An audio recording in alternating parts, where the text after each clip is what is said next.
They moved my fence 6 feet onto my own land. So I removed the front entrance to their entire neighborhood. And the crazy part is, I didn't raise my voice once. It started on a Monday evening, the kind of quiet early fall day where the air smells like cut grass and somebody down the road is burning leaves even though they're not supposed to. I remember because I had just driven back from a supply run into town, windows down, country radio low, thinking about nothing in particular. When I turned into my driveway, something felt off. I couldn't place it right away, just that subtle shift your brain catches before your eyes do. My mailbox looked closer to the gravel shoulder. The line of cedar trees on the east side felt tighter. I slowed the truck, rolled forward a few more feet, and then I saw it. My fence was wrong. Now, when you live on land long enough, you know every inch of it the way you know your own hands. I've got just under 3 acres on a corner lot outside of Briar Glen, a newer development that popped up about 5 years ago where old pasture used to be. My place has been here a lot longer. My dad cleared this land himself back in the late 80s, sweat and chainsaw, and a borrowed tractor. I grew up stacking firewood on that fence line. So when I saw brand new wooden posts sunk in fresh concrete, boards still bright and clean like they came off the truck that morning, I felt something twist in my stomach. They had pulled my old fence out. Not smashed it, not vandalized it. No, they'd been polite about it. They'd stacked the boards neatly on my side, like someone setting aside scrap lumber for later. Like they were doing me a favor. And about 6 feet inward from where it had stood for almost 30 years, there was a new line. Zip tied to one of the posts was a small white plastic sign. I walked up close enough to read it. Property boundary adjusted per revised development survey. Contact Briar Glen Community Association for questions. I actually laughed. Not because it was funny, but because sometimes when something is so bold it feels unreal, laughter is the only thing that comes out. I don't live in a community. I don't have an HOA. I don't get newsletters about lawn height or acceptable mailbox colors. I pay county taxes, I maintain my own road frontage, and I mind my business. The only reason I even border Briar Glen is because the old Parker Ranch got sold off to a developer after Mr. Parker passed, and his kids didn't want to keep it. 6 feet might not sound like much, but 6 feet across nearly 400 feet of property line adds up. That's a strip of land big enough for a shed, big enough for a garden, big enough that I've been paying taxes on it for decades. And someone decided, while I was out of town for the weekend helping my sister move, that it no longer belonged to me. I walked the entire fence line twice, measured from the big sycamore stump near the corner, measured from the culvert by the road. Every landmark I grew up with was suddenly shifted, not by nature, not by accident, by people. The next morning, I drove over to the Briar Glen Community Office. It's one of those small brick buildings near the entrance, with decorative stone and a little fountain out front trying real hard to look upscale. The sign at the road says Briar Glen Preserve in fancy wrought iron letters, like they're protecting something ancient and sacred instead of 38 nearly identical houses packed shoulder to shoulder. I walked in and asked for the association president. A woman at the front desk smiled like this was all perfectly normal. "Oh, you must be Mr. Carter. Mr. Holloway has been expecting you." That told me everything I needed to know. Greg Holloway came out of his office with a grin that didn't reach his eyes. Late 40s, pressed polo shirt, the kind of guy who says transparency a lot in meetings. He extended his hand like we were closing a business deal. "Daniel, good to finally connect face to face." I didn't shake it. "You moved my fence." He sighed, like I'd just brought up something mildly inconvenient. "We didn't move your fence," he said carefully. "We corrected an outdated boundary based on a new certified survey. There was a discrepancy in the original developer's documentation." 6 feet is not a discrepancy, I said. He kept smiling. "The new survey shows the line further east. We're simply aligning everything for consistency. It improves the visual flow of the neighborhood entrance." Visual flow. That phrase hung in the air between us. "You did this while I was out of town," I said. "Timing was coincidental," he replied. "The survey crew had availability. We assumed you wouldn't mind." That right there told me more than anything else. They assumed. Because my house sits alone on the corner, older, with a metal workshop and a tractor sometimes parked out front, it didn't fit the polished brochure image they were selling. And 6 extra feet of green space along their entrance probably made their waterfall and stone wall look more symmetrical. And then something clicked in my head. Their entrance. The big stone monument with Briar Glen Preserve carved across it. The lights. The landscaping. The little decorative waterfall that runs at night. It sat right along that stretch. And I knew, because I had the conversation with my dad years ago, that part of that entrance was not actually on Parker land. It was on ours. Back when the original developer first started building, he came by our place with blueprints and coffee, asking if he could temporarily extend the decorative wall a few feet onto our corner to make the entrance curve look cleaner. My dad, being who he was, told him as long as it didn't cause trouble and they kept it maintained, he didn't see the harm. There was no paperwork, no easement filed with the county, just a handshake and neighborly trust. Respect goes both ways, or at least it's supposed to. Standing there in that office, listening to Greg talk about visual flow, I realized something simple. If they wanted to play by surveys and technicalities, I could too. I didn't argue, didn't threaten. I just nodded slowly and said, "I'll review the documents myself." His smile faltered for half a second. "Of course," he said. "We're fully compliant." I drove straight from there to the county records building. And that's where things started to get interesting. The county records office smells like old paper and burnt coffee. And if you've never had to dig through property maps before, it's the kind of place that feels boring until it suddenly doesn't. I walked in with a calm I didn't entirely feel. On the outside, I was steady. Inside, I was replaying every inch of that fence line in my head, every tree, every post hole my dad and I dug together when I was 17. A clerk named Marisol helped me pull the original plats. She had reading glasses perched on her head, and the kind of practical kindness you only find in government offices that deal with real people every day. "You said your parcel borders Briar Glen?" she asked. "Yeah, been there since before it had a name." She gave a small, knowing smile and disappeared into the back. 10 minutes later, she came out with rolled maps and a digital overlay on her screen. We laid the old survey from 1989 over the updated subdivision plan from 5 years ago. There it was, clear as day. My eastern boundary line had not moved. Not legally, not historically, not in any recorded document filed with the county. But the stone monument entrance for Briar Glen Preserve curved just barely into that corner triangle of my land, by about 12 feet at its widest point. Not 6, 12. Marisol tapped the screen gently. "There's no recorded easement here. No right-of-way agreement. No variance. If there was a private agreement, it was never filed." I nodded slowly. "So technically," I said, "that structure is encroaching." "Technically," she replied, "yes." I drove home with copies of everything. Old plats, tax records, aerial imagery from when the development first broke ground. I spread them out across my kitchen table that night and sat there long after the sun went down, just staring at lines and measurements like they were telling a story. I thought about my dad, about how he used to say, "Always get it in writing, son, even if you trust the man. Especially if you trust the man." We didn't get it in writing, but that didn't mean I had to let it slide now. The next morning, I called a local property attorney, a guy named Leonard Briggs who'd handled a boundary dispute for a friend of mine years back. He met me in his small office above a hardware store downtown. No flashy lobby, no marble floors, just a manila folder and a sharp mind.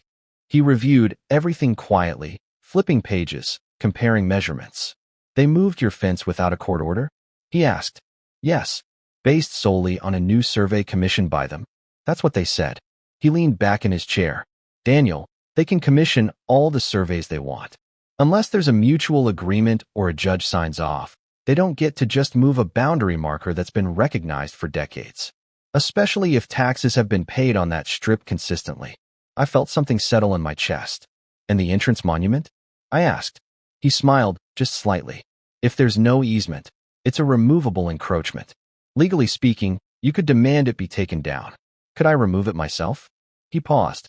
"With proper notice and documentation, yes. But I'd advise doing it by the book. File a formal revocation of any implied permission. Give them reasonable time to respond. After that, you're within your rights." Reasonable time. That phrase echoed differently than visual flow.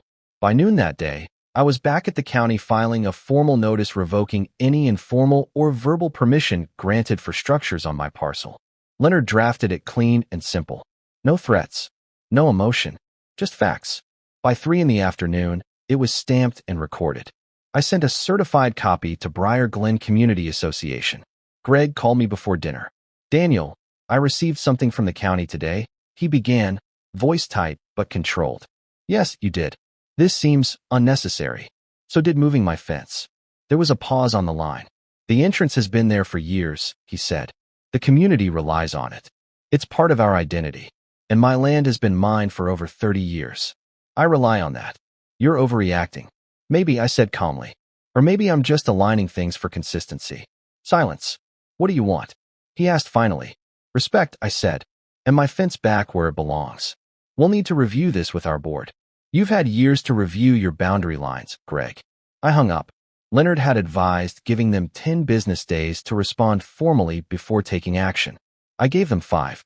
On day 6, a flatbed truck rolled onto my property just after sunrise. I hired a licensed demolition and landscaping crew from a neighboring town. Nothing dramatic. No sledgehammers and shouting. Just men in reflective vests, machinery, and paperwork.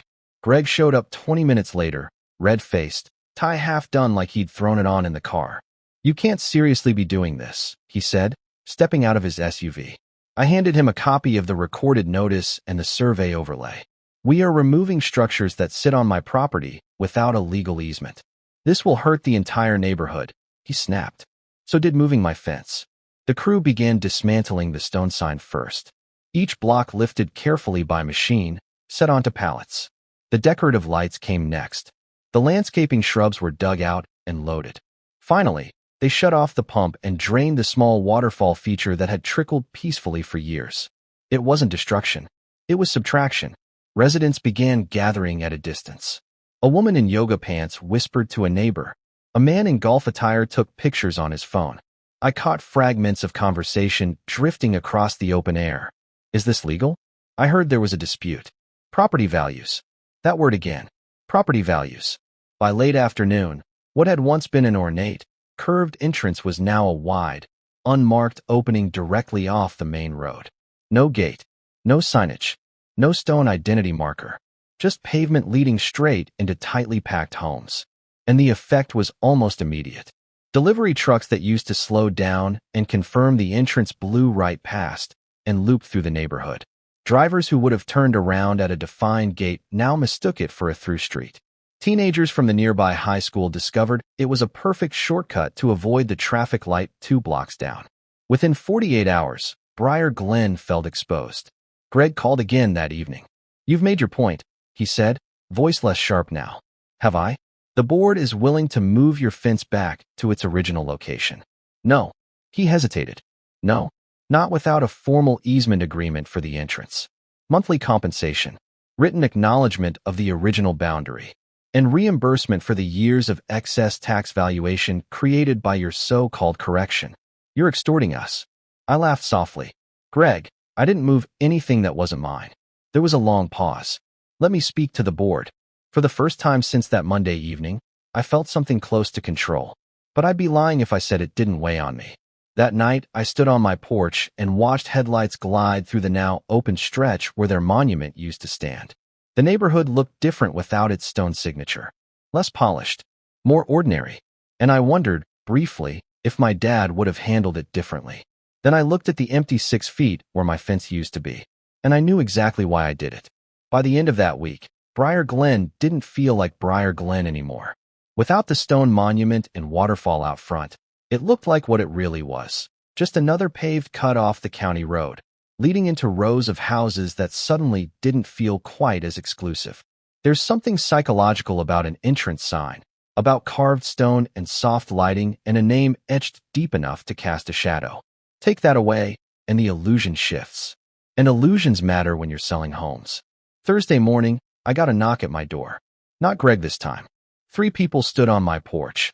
A middle-aged couple I'd seen walking their dog before, and an older man with a veteran hat and tired eyes. The woman spoke first. Mr. Carter, we're not here to argue. We just want to understand what's happening. Her voice wasn't angry. It was worried. So I invited them to sit. We talked at my kitchen table. I showed them the maps. The old plat from 1989. The tax records. The new survey commissioned by the HOA that conveniently shaved 6 feet off my line. I explained the handshake agreement their original developer had with my father. Temporary, respectful, never permanent. The older man nodded slowly. They told us the land was always theirs, he said, that you were disputing it out of spite. I leaned back in my chair. If I wanted spite, I would have gone to court first. I gave them a chance. The couple exchanged glances. Property values are already being discussed online, the woman admitted. There are posts in the neighborhood forum. People are worried about security. I didn't sugarcoat it. That concern should have started when they decided to move my fence without asking. By Friday afternoon, the HOA board requested a formal meeting. Not at their brick office this time, at my workshop. I found that interesting. Greg came with 2 board members and, surprisingly, a different tone. Less polished, less rehearsed. We've reviewed everything with our attorney, he began, standing beside the tractor like it was an awkward third party. It appears the original boundary line is, in fact, as you stated. I let the silence sit for a second. And the entrance? I asked. It partially encroaches, he admitted. Partially. 12 feet is not partial when it's yours. He swallowed. The board is prepared to offer a permanent easement agreement, properly filed with the county, in exchange for restoring the entrance structure. Monthly compensation, I said. Market rate for commercial frontage usage. Written acknowledgement that the previous boundary adjustment was made in error. Full restoration of my fence at your expense. And reimbursement for the excess tax assessment caused by your unauthorized survey submission.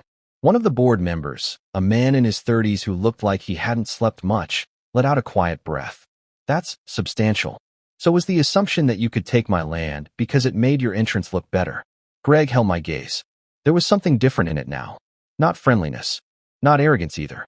Just calculation fading into realism. If we agree to all terms, will you allow the entrance to be rebuilt? Yes, I said, but smaller. It stays fully within the easement boundary. No creeping edges. No creative landscaping. He nodded slowly.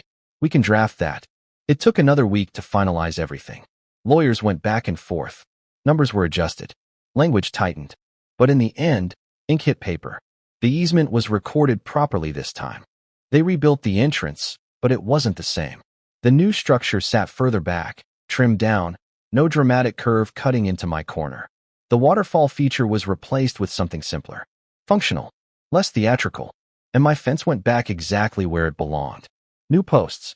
Reinforced footings. This time I stood there while they set every single one. The day the last board was secured, Greg walked over. It looks good, he said quietly. It looks correct, I replied. We stood there for a moment, watching cars pass. You know, he said after a while, this didn't have to escalate. I almost smiled. You're right. It didn't. He didn't argue with that. Life in Briar Glen slowly stabilized. The online chatter quieted down once the new entrance was up. Property values stopped being the headline topic. Delivery trucks adjusted. Teenagers found a different shortcut. But something had changed. For them. And for me. A few residents started waving when they drove past my corner. A couple even stopped to introduce themselves properly, without an HOA badge attached. The veteran came by one afternoon with a 6-pack and said, off the record, that he respected what I did. Not because it caused chaos, but because it drew a line. And that's really what it was about. A line. I didn't remove their entrance to be cruel. I removed it because someone decided presentation mattered more than permission. Because someone believed that a quiet neighbor with older land wouldn't push back. There's a certain mindset that creeps into planned communities sometimes. The idea that order equals authority. That if enough people agree on something, it becomes truth. But property lines don't care about consensus. They care about records. About signatures. About respect. Every now and then, I sit on my porch in the evening and watch headlights sweep across that rebuilt sign. It still says Briar Glen Preserve. It still lights up at night. But I know something most drivers don't. They're passing over ground that exists there because I allow it. Because this time, it's written down. 6 feet doesn't sound like much. Until it is. Now here's where I'll leave it with you. Was I justified in how I handled it? Should I have tried harder to compromise before pulling their entrance? Or was it necessary to show that actions have consequences when boundaries are crossed? If you were in my position, what would you have done? Drop your thoughts in the comments. I read more than you think. And if you've ever dealt with an HOA, a boundary dispute, or a neighbor who assumed too much, share this story with someone who'll understand.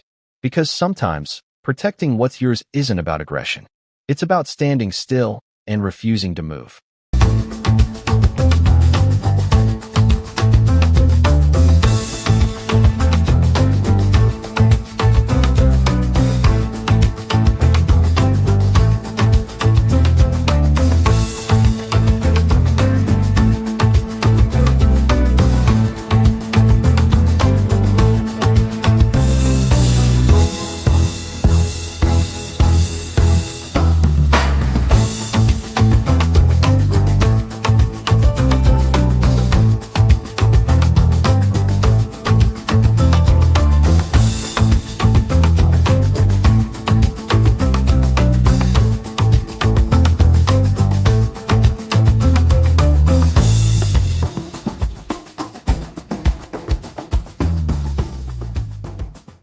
I left town for 48 hours to walk my daughter down the aisle, and when I came back, 3 living pieces of my childhood were gone.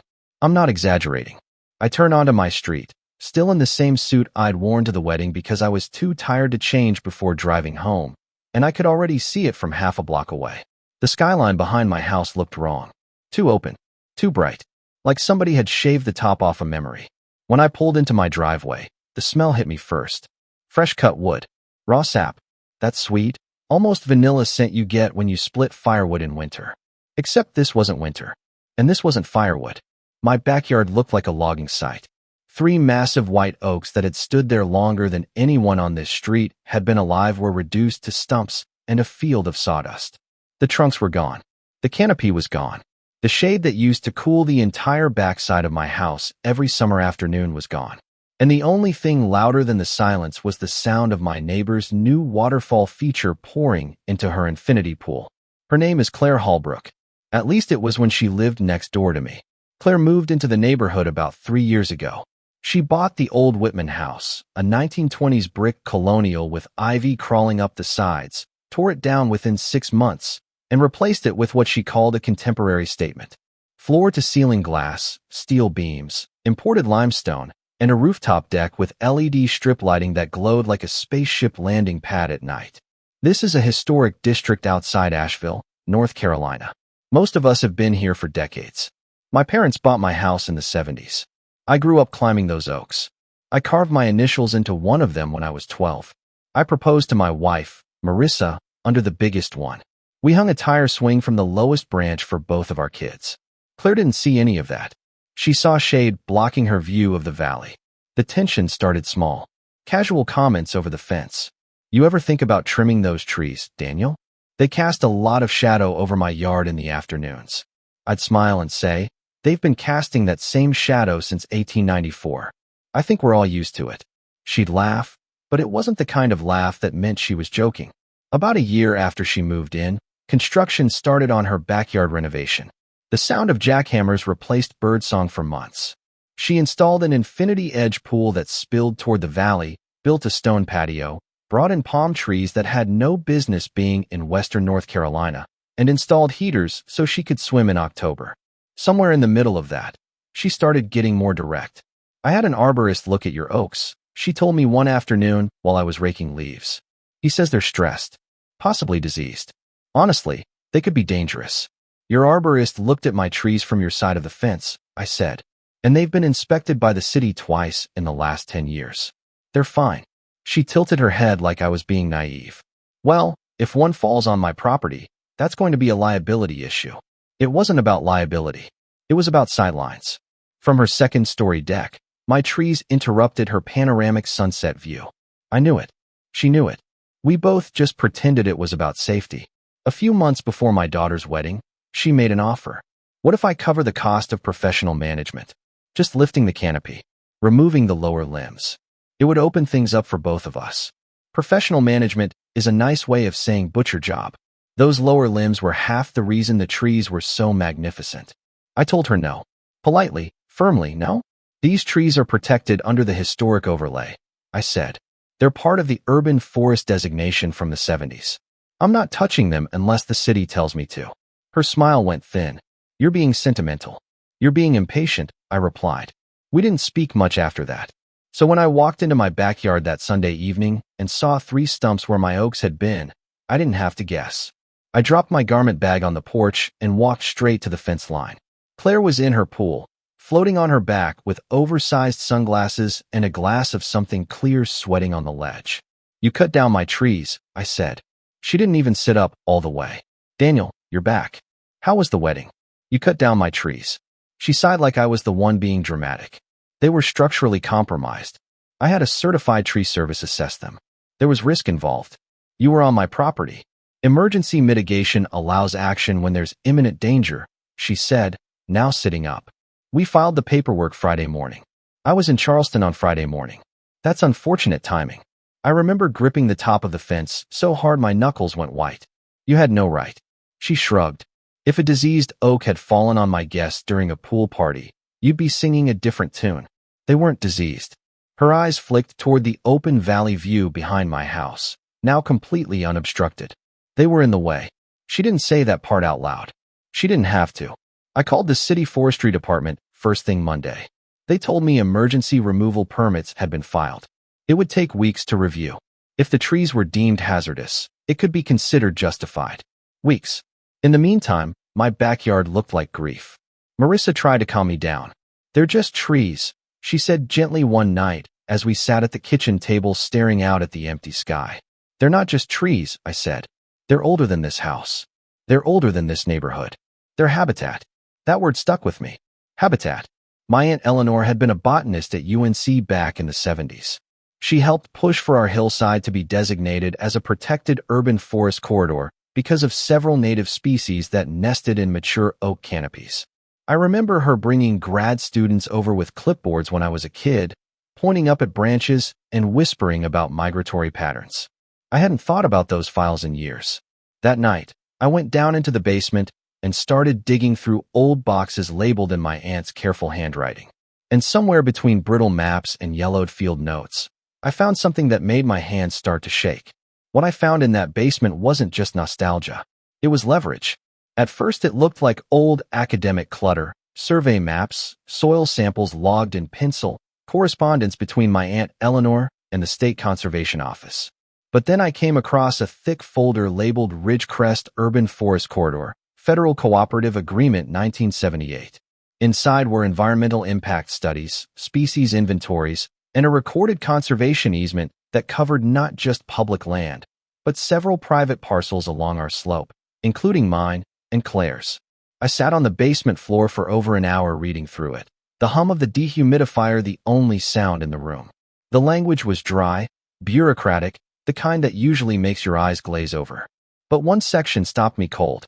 Mature white oak clusters designated as critical canopy habitat for federally monitored migratory species. Removal requires federal review and ecological impact assessment. Federal review. I flipped through more pages. There were letters between my aunt and the U.S. Fish and Wildlife Regional Office. There were maps marking specific canopy zones in red ink. 3 red circles set almost exactly where my trees had stood. I leaned back against a box of old Christmas decorations and just stared at the ceiling. Claire hadn't just gone around me. She hadn't just gamed the city's emergency permit system. If this designation was still active, and nothing in the file suggested it had been revoked, she may have triggered federal oversight. Now, I'm not the kind of guy who jumped straight to calling Washington. I teach high school history. I believe in local solutions, neighborly conversations, common sense. But standing in that basement, holding proof that my aunt had fought to protect that hillside decades ago, I felt something shift. This wasn't about being petty. It wasn't even about revenge. It was about the fact that someone with money and lawyers had decided the rules didn't apply to her. The next morning, I made coffee, scanned every document in that folder, and started making calls.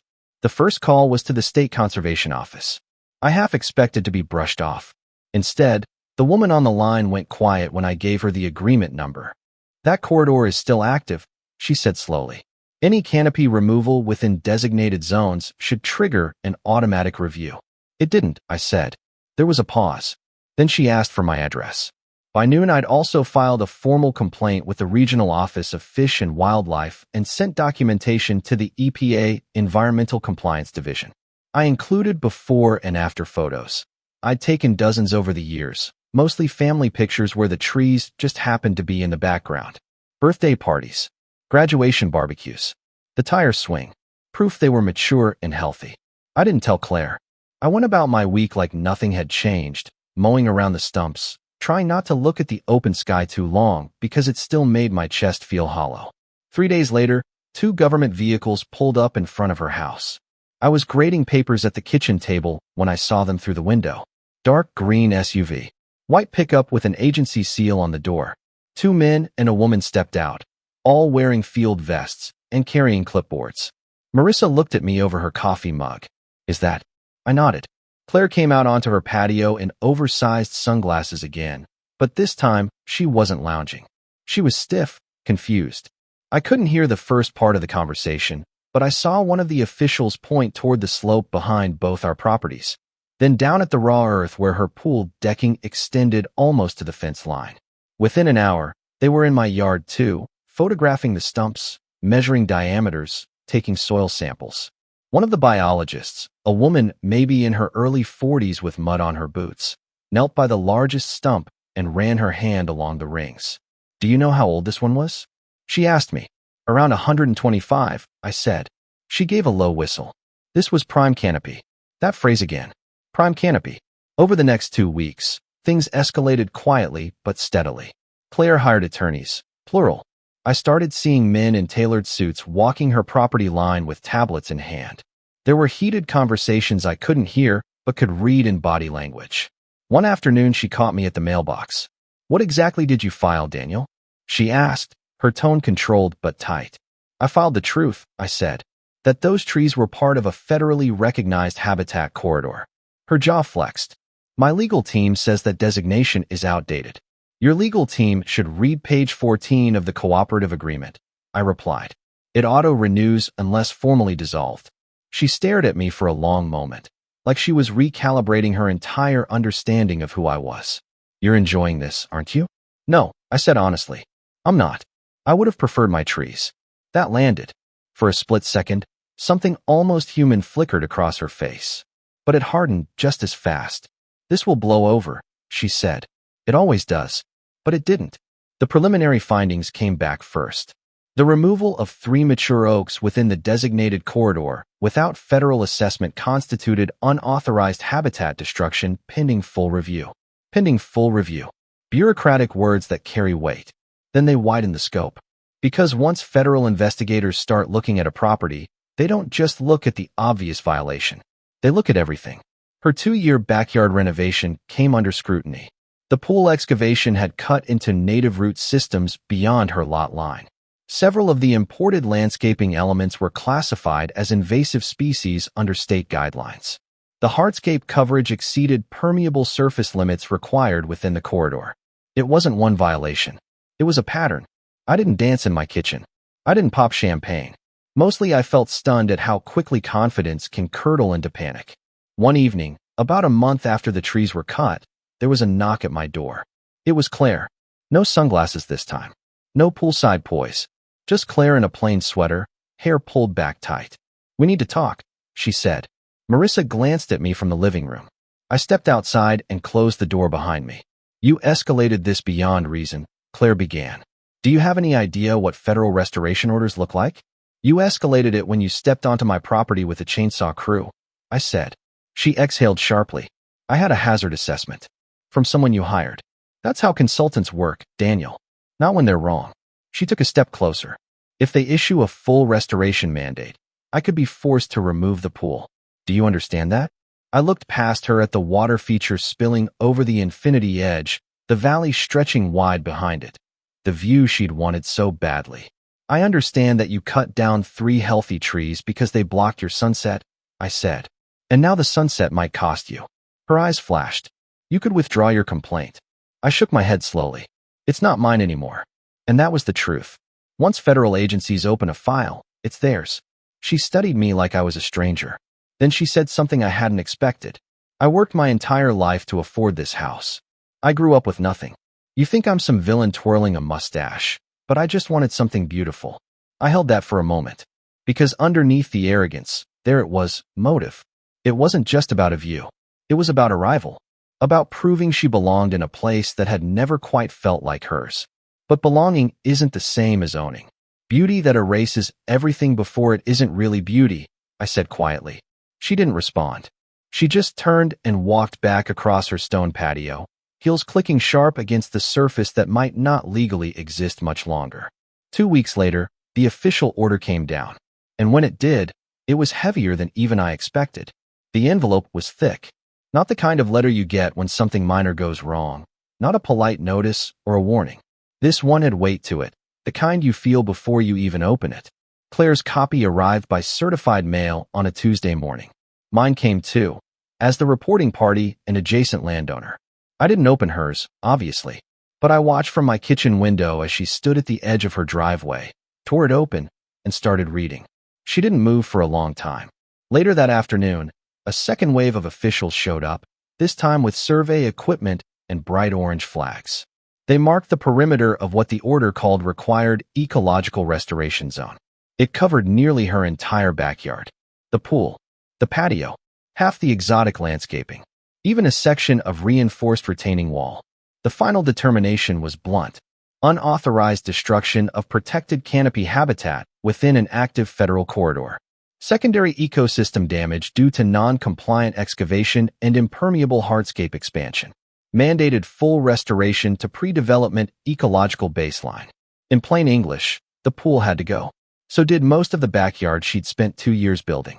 She was fined $200,000, with additional penalties if restoration deadlines weren't met. Her property was placed under long-term conservation monitoring. Any future structural modification would require environmental review. It was the kind of oversight that makes luxury feel like a liability. The actual removal started a month later. I'll never forget that morning. A demolition crew rolled in just after sunrise. The same way the tree service had come while I was gone. Quiet, efficient, businesslike. Only this time, it was her backyard that sounded like a construction zone.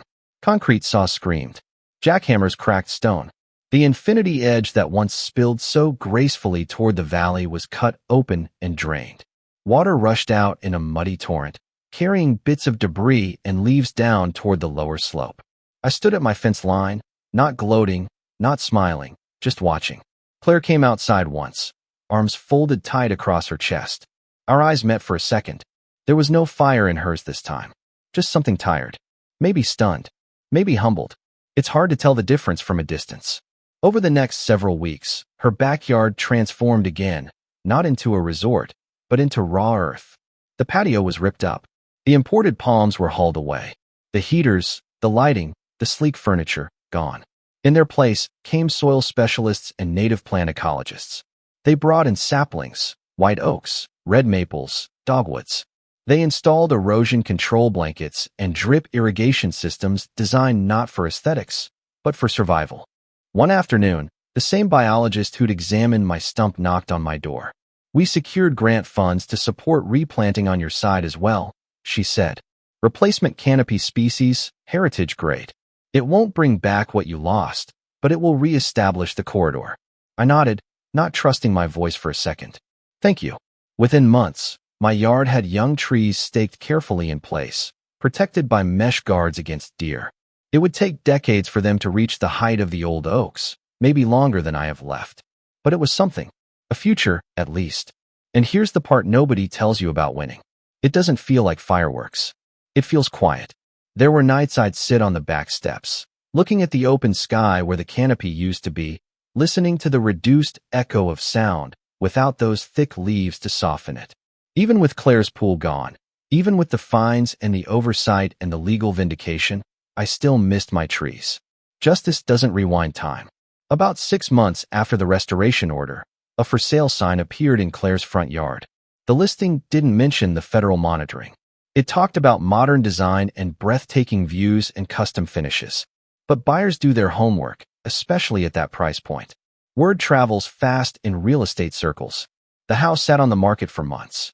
I'd see prospective buyers walk through, step out onto the back deck, and pause when they noticed the orange conservation markers and the small sign posted by the state indicating protected habitat under supervision. Eventually, the price dropped. Then it dropped again. One evening, as the sun set unobstructed over a yard that was slowly returning to something closer to what it had been decades ago, Claire knocked on my door one last time. She looked different, less polished, more human. "I sold it," she said. "I'm sorry," I replied, and I meant it in a way that surprised even me. She gave a small, humorless laugh. "At a loss. A significant one." We stood there in the kind of silence that only happens after a storm has already passed. "I never hated your trees," she said finally. "I just hated what they represented." "Which was?" I asked. "Roots," she said. "People who belonged before I got here." That landed deeper than anything else she'd ever said.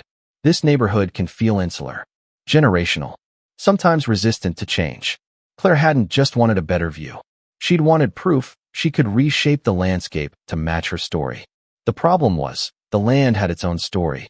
"You could have belonged," I said quietly, without cutting anything down. She nodded, eyes distant, like she was replaying different versions of the last 3 years in her head. "Maybe," she said. She moved to a high-rise condo downtown. Glass, steel, no trees tall enough to block anything. The new buyers who eventually purchased her old house were a younger couple from Charlotte. They actually came over with a bottle of wine the first week they moved in. "We love the restoration project," the wife told us. "It feels grounded." Grounded. I like that word. It's been almost 3 years now. The saplings in my yard are taller.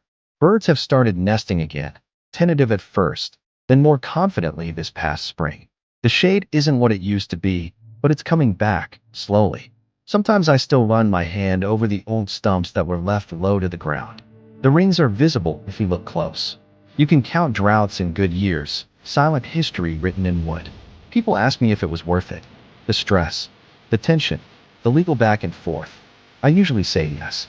But here's where it gets complicated. Property rights matter. So does progress.